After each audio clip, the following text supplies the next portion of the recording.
بسم الله الرحمن الرحيم إن الحمد لله نحمده ونستعينه ونستغفره ونعوذ بالله من شرور أنفسنا ومن سيئات أعمالنا من يهده الله فلا مضل له ومن يضلل فلا هادي له وأشهد أن لا إله إلا الله وحده لا شريك له وأشهد أن محمدا عبده ورسوله صلى الله تعالى عليه وعلى آله وصحبه وسلم تسليما كثيرا أما بعد। সম্মানিত শ্রোতা ও দর্শক মণ্ডলী, আল্লাহ রাব্বুল আলামিনের যাবতীয় প্রশংসা যে মহান আল্লাহ রাব্বুল আলামিন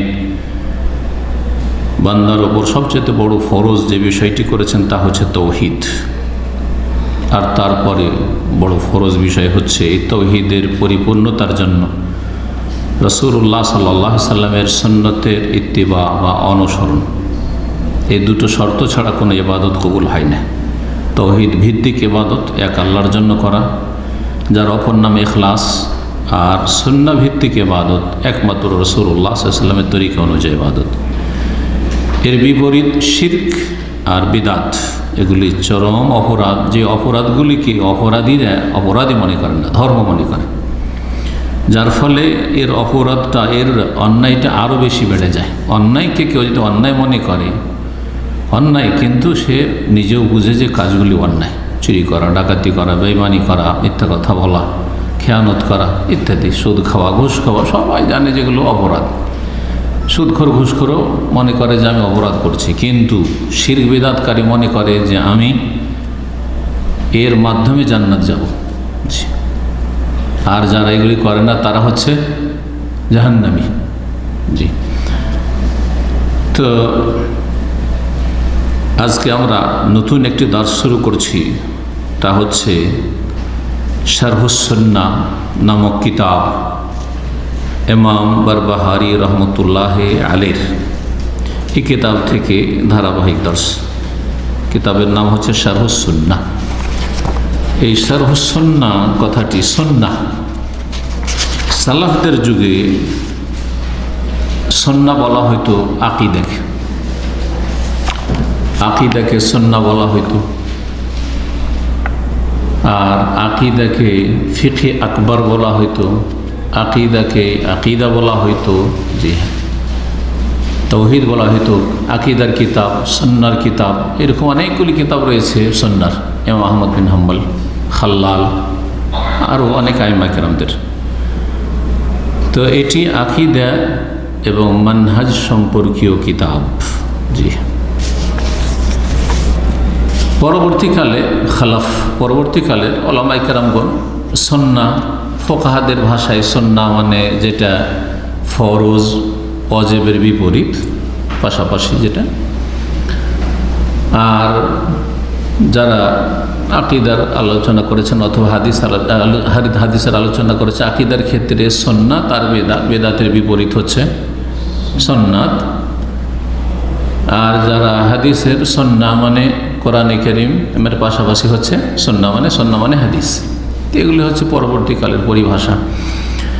সালাফগণ এবং সালাফদের অনুসারী যারা তার পরেই 4th শতাব্দী পর্যন্ত, 300 হিজরি পর্যন্ত, মোটামুটি 4th শতাব্দী পর্যন্ত বা তারপরেও দীর্ঘ সময় ধরে আকীদার বিষয়টিকে সুন্নাহ বলা হইতো। তো এই কিতাবটির নামকরণ শারহুস সুন্নাহ, সুন্নাহর ভাষ্য বা সুন্নাহর ব্যাখ্যা। শারহ মানে ভাষ্য, ব্যাখ্যা। বিষয়বস্তু হচ্ছে আকীদা। লেখক ইমাম আবু মুহাম্মদ আল হাসান বিন আলী বিন খালফ আল বারবাহারি। তার ইন্তেকাল 329 হিজরিতে, ইন্তেকাল 329 হিজরিতে। আমরা কিতাব শুরু করার আগে তার পরিচিতি একটু পেশ করব। আজকে তার জীবনী সংক্ষিপ্ত যেটুকু আমাদের কাছে এসেছে বা আমরা জানতে পেরেছি, সংক্ষেপে পেশ করার চেষ্টা করব। বলছেন এই কিতাবের যিনি তাহকিক করেছেন, গবেষণামূলক লিখেছেন কিতাব সম্পর্কে, বলছে ওয়াল ইমাম আল কুদওয়া আল মুজাহিদ।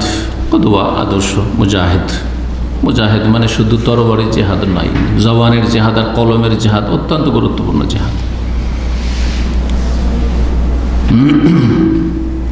শেখুল হানাবেলা, হাম্বেলিদের শেখ, আলেম, ইমাম আহমদ বিন হাম্বালের ছাত্র ছিলেন। ইমাম আহমদ বিন হাম্বালের অনেকগুলি ছাত্র তার ওস্তাদ, মানে অনেক আগের তিনি তাহলে ইমামজি। ও কবির ফি আসরি, তার যুগে বড় একজন হাম্বলি আলেম। কুনিয়াত উপনাম আবু মোহাম্মদ, নাম তার ছিল হাসান, পিতার নাম আলী, দাদার নাম খালাফ আল বারবাহারি। তিনি পরিচিত বারবাহার, ইমাম বারবাহারি বলে। এই বারবাহারটা কি জিনিস এর সম্পর্কে লিখেছেন আল আনসাব লিসামানি এবং লোবাব নামক কিতাবিনুল আসির, যে বারবাহার একটি গাছামি ওষুধ, তুজলাবু মিনাল হিন্দ, যেটা ভারত থেকে নিয়ে আসা হইতো। এখন আমাদের দেশে আজকালকার ভাষায় কি বলে সেটা এখন পর্যন্ত আমি উপলব্ধি করতে পারিনি, জানতে পারিনি। যদি জানি তো আপনাদের জানিয়ে দেব। কিন্তু গাছামি ওষুধ তো অনেক আছে, আমরা কয়টার নাম জানি। গাছামি ওষুধ, তারপরে বিভিন্ন মশলাগুলির নাম তো জানি না, 2-4টা মশলা যেগুলো ব্যবহার করি সেগুলো জানি, তাই না? গোলমরিচ, জিরা, এই মুগ তমুক, এই কয়েকটার জানেন আর কি। কত রকমের মশলা আছে আর কত রকমের আপনার গাছামি ওষুধ রয়েছে, বারবাহার। তবে একটা কথা আমি চিন্তা করেছি যে আরবরা মশলাকে বাহার বলে, বাহারাত বহু বচন, বাহারের বহু বচনে হচ্ছে বাহারাত। আপনি মশলার দোকানে যান, লেখাতে বাহারাত, আরবি থেকে বাহারাত বলবে, আর লেখা আছে প্যাকেটে মশলা বাহারাত লেখা আছে। আর বার মানে স্থল হয়, বার মানে স্থল, হ্যাঁ, বার বাহার সৈয়রুক ফিল বাররি ওয়াল বাহর। আল্লাহু আলাম।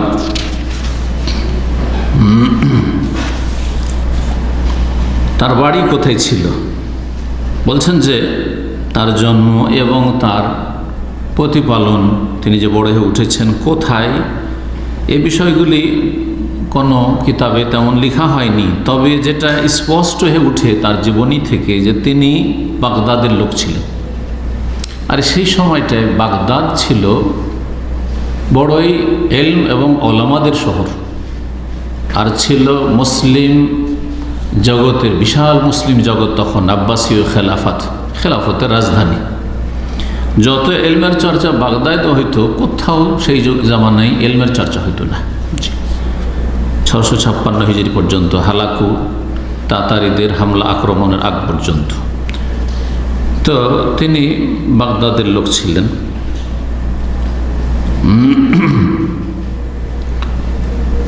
ইমাম বারবাহারি রহমতুল্লাহ আলাই, ইমাম আহমদ বিন হাম্বল যিনি ইমাম আহলুস সুন্নাহ ওয়াল জামাত, তার একদল ছাত্রের শাগরিদ ছিলেন, ছাত্র ছিলেন। ওয়াখাজ আল ইলম আনহুম, তাদের থেকে ইলম হাসিল করেছেন। তারা অধিকাংশ বাগদাদি, যেসব ওস্তাদের কাছ থেকে এলেম নিয়েছেন, যে ওস্তাদগুলি ইমাম আহমদ বিন হাম্বলের ছাত্র। তারপর ইমাম আহমদ বিন হাম্বলেরও বাড়ি ছিল বাগদাদ, যদিও মক্কা মদিনা খুব যাতায়াত করেছেন, বিভিন্ন জায়গায় সফর করেছেন হাদিসের তলাশে, হাদিসের সফরে, কিন্তু তিনি মূলত বাগদাদের লোক ছিলেন। তো ওস্তাদেরা সিংহভাগ ওস্তাদ যখন বাগদাদের, তাহলে বোঝা যাচ্ছে যে ছাত্রও বাগদাদেরই ছিলেন। এখান থেকে ধরে নেওয়া যেতে পারে যে তিনি বাগদাদের লোক ছিলেন এবং তিনি একটি শিক্ষিত, এলমি এবং সুন্নি পরিবার, আহলে সুন্নাহ, সুন্নতের পাবন পরিবারের সন্তান ছিলেন।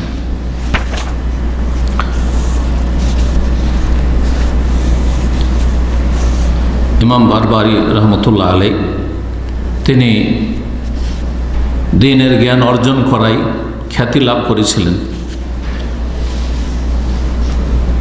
তার যে সব ওস্তাদরা রয়েছে, কিছু ওস্তাদের কথা উল্লেখ করেছেন। তার মধ্যে একজন ওস্তাদ, যার কথা আমরা আমাদের ইউনিভার্সিটিতে খুব বেশি পড়েছি, ওনার লিখনী প্রসিদ্ধ, তিনি হচ্ছেন ইমাম আহমদ বিন মোহাম্মদ বিন হাজ্জাজ ইবনে আব্দুল আজিজ আবু বকর আল মারওয়াজি। জি, ইমাম আহমদ রাহমাহুল্লাহর ছাত্র। জি, দ্বিতীয় ওস্তাদ তার হচ্ছেন সাহাল ইবনে আবদুল্লাহ ইবনে ইউনুস আত-তাস্তুরি। বড়ই দিনদার, পরেজগার, আল্লাহর ওলি ছিলেন তিনি। ইমাম বারবাহারি রহমতুল্লাহ আলাই প্রভাবশালী ইমাম ছিলেন এবং সত্য কথা সুস্পষ্ট ভাষায় বলতেন, সুস্পষ্ট ভাষী। প্রকাশ্যে বলতেন, কোনো ভয় করতেন না, হক কথা বলতেন। কওয়াল হক, সুন্নতের দায়ী ছিলেন, দাইয়াতুল লিসুন্নাহ, এবং হাদিসের অনুসরণের দায়ী ছিলেন। তার প্রভাব এবং খ্যাতি এমনকি খলিফার দরবারেও ছিল, খলিফার কাছেও তার সুপরিচিতি ছিল, বড় প্রভাব ছিল।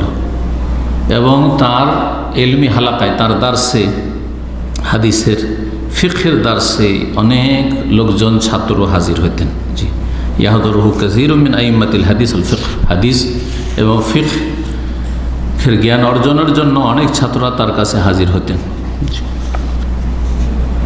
ইমাম আবু আবদুল্লাহ ফাকি বলছেন, এজার আয়তাল বাগদাদি ইউহিব্বু আবুল হাসান ইবনে বাশশার ওয়া আবু মুহাম্মদ আল বারবাহারি ফাআলাম আন্নাহু সাহিবুস সুন্নাহ।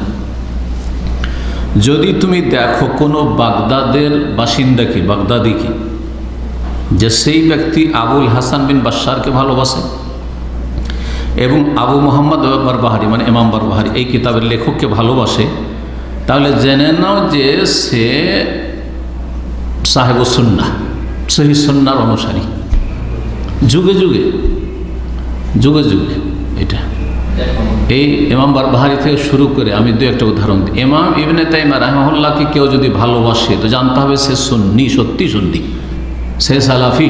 সুন্নি মানে কি? একবারে আসল সুন্নি, নামে কথিত সুন্নি নয়, আর কথিত তৌহিদি জনতা নয়। শিরক করেও তৌহিদি জনতা, বিদাতে ডুবে থেকেও তৌহিদি জনতা, মসজিদকে ভেঙে ধ্বংস করে মসজিদের দুশ্মনী করে তৌহিদি জনতা, আর সুন্নি, আর আহলে সুন্নাত, আহলে হক, এগুলি কথিত।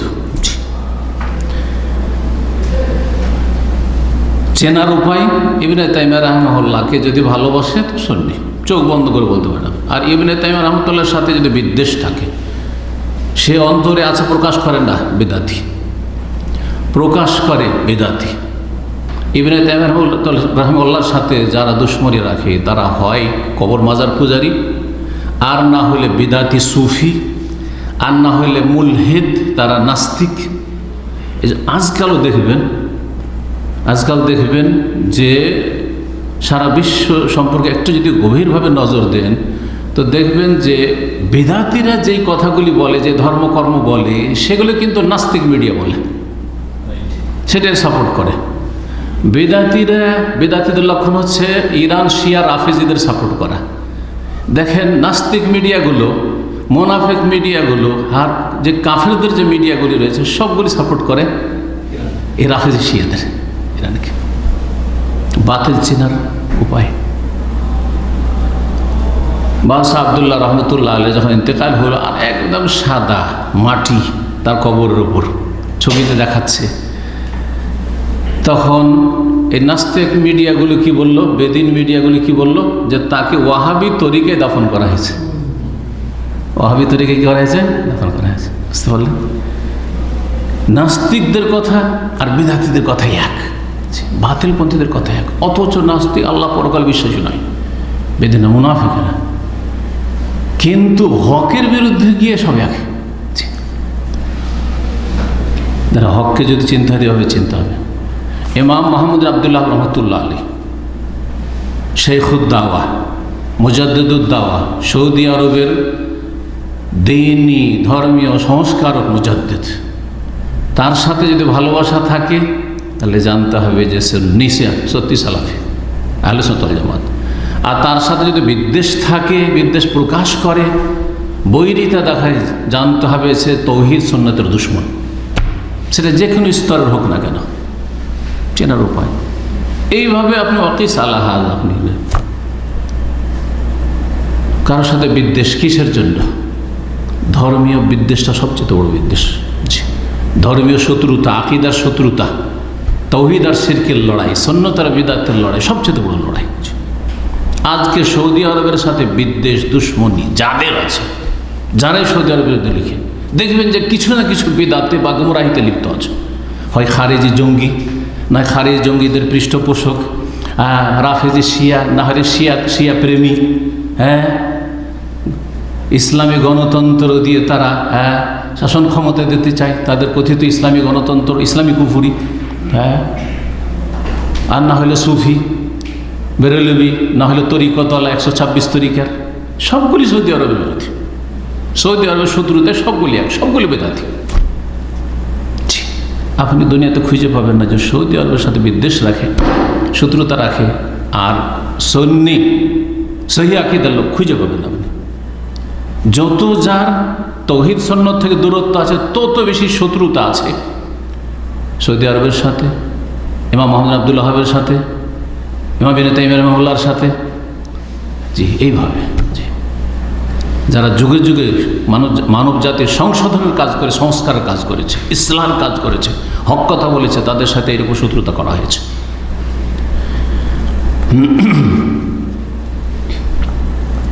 খুব গুরুত্বপূর্ণ কথা বলেছেন। কোন বাগদাদি, কারণ ওরা কাছের লোক বাগদাদ শহরে। যদি কোনো বাগদাদিকে দেখে যে আবুল হাসান বাশারকে ভালোবাসে না, হ্যাঁ, বা ভালোবাসে, আর আবু মোহাম্মদ বারবাহারিকে ভালোবাসে, তাহলে জেনে নাও যে সে সুন্নতের অন্য সাহেব সুন্নাহ, আর না হলে বিদাতি, যদি এদের সাথে ঘি না রাখে তাহলে।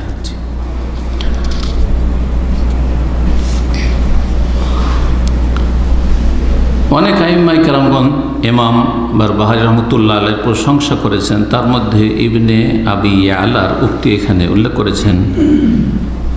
তিনি সেই যুগের বড় শেখ ছিলেন এবং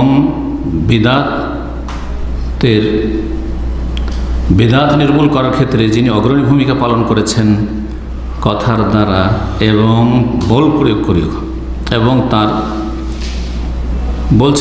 বলছেন তিনি ইমাম ইবনে আবি আলা বলছেন এই শেখ বারবাহারি সম্পর্কে যে তিনি শেখুত তায়েফাতে ফি ওয়াক্তিহি, নিজের যুগের বড় শেখ ছিলেন হানাবেলাদের। ওয়া মুতাকাদ্দিম ওয়াহাফিল ইনকারি আলা আহলিল বিদআ, বেদাতীদের প্রতিবাদে তিনি অগ্রণী ভূমিকা পালন করেছেন। ওয়াল মুবায়ানা লাহুম বিল ইয়াদি ওয়াস সুলতান, বল প্রয়োগ করে এবং জবান দ্বারা তাদের সাথে তিনি দূরত্ব রেখেছেন, তাদের থেকে আলাদা থেকেছেন। দুনিয়ার স্বার্থে বেদাতীদের সাথে অনেক উঠা বসা করে, সহি কথা দু চারটা বলছে, আবার দেখেন বেদাতীদের সাথে সেলফি তুলছে, দেখছেন না অনেককে। কেন? যদি এতই সুন্নতের সাথে মহাব্বত, এত তৌহিদের সাথে তৌহিদ সুন্নতের দায়িত্ব, আবার বেদাতীদের সাথে কেন আপনার সেলফি? বেদাতীদের সাথে কেন আপনার এই গ্যাদারিং, উঠা বসা? ইমাম বারবাহারি এই কাজ করতেন না। ওয়াকান আল্লাহ সিতুন ইনদা সুলতান, শাসকের কাছেও তার খ্যাতি ছিল। ওয়াকাদামুন ইনদাল আসহাব, এবং তার সাথী ছাত্রদের মাঝে তার একটা বড় প্রভাব ছিল। ভালো একজন ওস্তাদ, ভালো একজন আলিম। ওয়াকান আহাদুল আইমাতিল আরিফিন ওয়াল হুফাজ লিল উসুল মুতকিনিন ওয়া সিকাতাল মুমিনিন, তিনি একজন আল্লাহওয়ালা নেক ইমাম ছিলেন এবং হাদিসের হাফেজ ছিলেন। তারপরে উসুল, যে দিনের বুনিয়াদী বিষয়গুলি উসুল, যে ইমাম আহমদ বিন হাম্বলের মযহাবের, সেগুলির হাফেজ ছিলেন এবং বড় নির্ভরযোগ্য ইমানদার ব্যক্তি ছিলেন। ইমাম যাহাবী রহমতুল্লাহ আলাইহি তার একটি কিতাব রয়েছে আল ইবার, তাতে বলছেন আল ফকিহ, তিনি ফকিহ ছিলেন। আল কুদওয়া, তিনি আদর্শ ছিলেন। শেখুল হানাবেলা বিল ইরাক, তিনি হাম্বেলিদের শেখ ছিলেন। কালান, কথার মাধ্যমে, হালান, অবস্থার মাধ্যমে, হালালান, হালাল রুজি ভক্ষণের মাধ্যমে। ওয়াকান আল্লাহ সিতুন আজিম, তার বড়ই খ্যাতি ছিল। হরমাতুন তাম্মা, বড়ই মান মর্যাদা সম্মান ছিল। ইমাম ইবনুল জাওজি রহমতুল্লাহ আলাইহি বলছেন তার সম্পর্কে যে জামা আল ইলমা ওয়াজ যুহুদ, তার কাছে যেমন এলেম ছিল তেমন দুনিয়া বিমুখতা ছিল। জহুদ মানে তাকওয়া, পরহেজগারের উপরে। জি, দুনিয়ার চাহিদা নাই, আখিরাতমুখী হওয়া শুধু। জি, আপনি খুব কম আলেম দুনিয়াতে পাবেন, তাদের সংখ্যা খুবই কম। যাদের এলমও আছে আর জহুদ, তারা অত্যন্ত আখিরাতমুখী, এরকম খুব কমই পাবেন। যদি দেখেন যে বড়ই ধার্মিক, তাহলে এলেমের অভাব আছে। আর যদি দেখেন এলেম আছে মাশাআল্লাহ, কিন্তু আমলে ত্রুটি। কিন্তু দুটোই জমা করেছে, এলমও আছে আর আমলও আছে, দুনিয়ামুখী না। আসলে যা আসলে আলহামদুলিল্লাহ, এইরকম লোক, আল্লাহওয়ালা লোক আজকালকার জামানায় সারা পৃথিবী ঘুরে খুব কমই পাবেন। তো এইরকম এমন ছিলেন তিনি। ওয়াকানা শাদীদান আলা আহলিল বিদআ, বেদাতীদের ব্যাপারে তিনি একবারে বড় শক্ত, কট্টর ছিলেন। শাদীদান, কট্টর ছিলেন। তো শিরক বিদআতের বিরুদ্ধে কট্টর হওয়াটা প্রশংসনীয়, প্রশংসনীয়। আমরা যদি নরম হয়ে যায় তো আপনাদের অবস্থা কি হবে? 12টা বেজে যাবে সব। ইমাম ইবনে কাসির রহমাতুল্লাহ তাফসীর কাসিরের লেখক, তিনি বলছেন আল আলেম আজ জাহিদ, তিনি বড়ই আল্লাহওয়ালা আলেম ছিলেন। আল ফাকিহুল হাম্বলি, হাম্বলি ফাকিহ ছিলেন। ওয়াইজ, এবং তিনি বক্তাও ছিলেন, ওয়াইজ। ওয়াকানা শরীদান আহলে বিদ ওয়াল মাআসি, তিনি বেদাতি এবং পাপিষ্ট যারা গুনাহগার সমাজে তাদের ব্যাপারে খুব শক্ত ছিলেন, শক্ত ছিলেন। জি, পাপীদের ক্ষেত্রে শক্ত হইতে হবে। আজকে মাগরিবে এক লোক শেখ মুখলিসের সাথে কথা বলছে, তো জিজ্ঞেস করছে, শুনতে পাচ্ছি মসজিদে আমি এক সাইডে আছি, নামাজ পড়ছেন? বলছে হ্যাঁ চেষ্টা করি। 5 ওয়াক্ত পড়িয়েন? বলছে চেষ্টা করব। উত্তর বলছে কী করবো? চেষ্টা করব। মনে হচ্ছে যে আমার সংসারের কাজ অথবা শেখ মুখলিসের সংসারের কাজ করে দিচ্ছে। যেমন কাউকে ভাই আমার একটু এই কাজটা করে দিন তো, আচ্ছা শেখ চেষ্টা করো, এটা ঠিক আছে। কিন্তু আপনাকে 5 ওয়াক্ত সালাতের কথা বলা হচ্ছে আর বলবেন যে চেষ্টা করব। আরে কি আশ্চর্য কথা! শক্ত হইতে হবে এদের ক্ষেত্রে। সালাত নেই, ইসলাম নেই, এটা আপনার কাজ, কিসের চেষ্টা করব?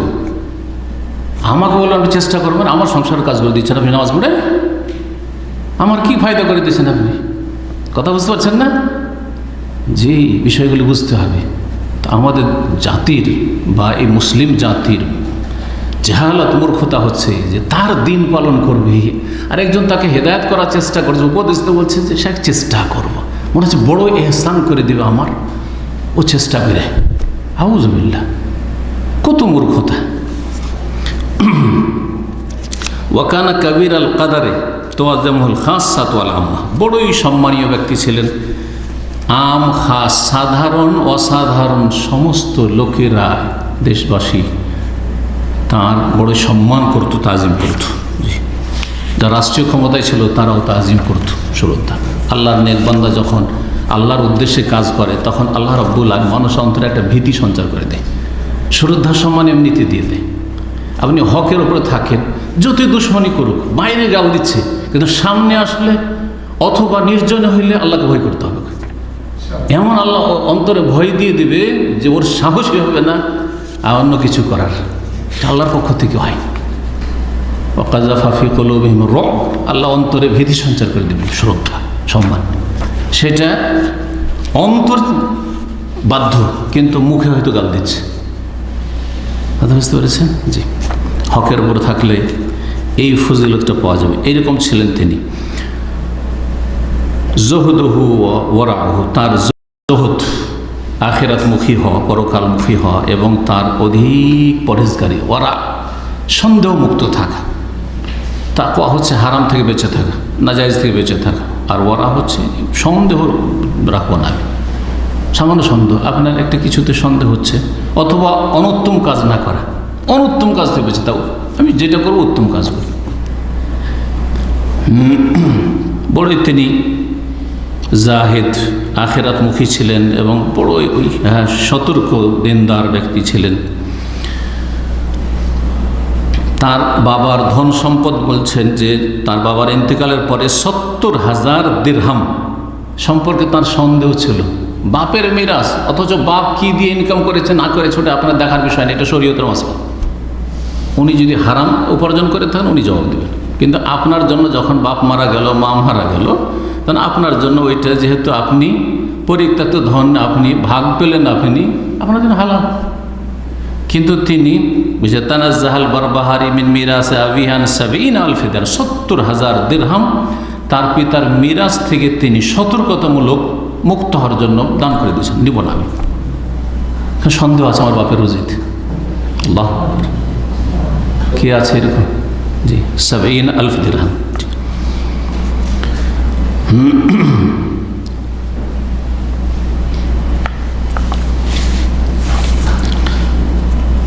আজকে এখানে আলোচনা শেষ করে দিই, আরেকটা আলোচনা শুরু করে লম্বা হয়ে যাবে। সেটা হচ্ছে বেদাতীদের সম্পর্কে তার ভূমিকা, বেদাতীদের সাথে তার আচরণ। মাওকিফুহু মিন আহলিল বিদআহ, ইনশাআল্লাহ তাআলা সামনের সপ্তাহে বেদাতীদের সাথে তার আচরণ কেমন ছিল আর তার ওপর যে বালা মুসিবত এসেছিল এবং তার ইন্তেকাল। জি হ্যাঁ, নেক লোকদের ওপর কখনো বালা মুসিবত আসতে পারে। জি, নেক লোকদেরকে আল্লাহ পরীক্ষা করতে পারেন, কিন্তু অসহায় আল্লাহ ছেড়ে দেন না, তাদের মর্যাদা উঁচা করার জন্য পরীক্ষা করেন। জি, তো আজকে এখানে আলোচনা শেষ করছি। আল্লাহ রাব্বুল আলামিন যেন আমাদেরকে সঠিক দিন জানার তৌফিক দান করেন, তাওহীদ সুন্নাতের অনুসারী হওয়ার তৌফিক দান করেন সত্যিকার অর্থে। তাকওয়া, পরহেজগারি এবং জুহদ আল্লাহ যেন আমাদেরকে দান করেন। হালালে আমাদের সার্বিক জীবনে বরকত দান করেন। হারাম থেকে, সন্দেহ থেকে আল্লাহ যেন আমাদেরকে বেঁচে থাকার তৌফিক দান করেন।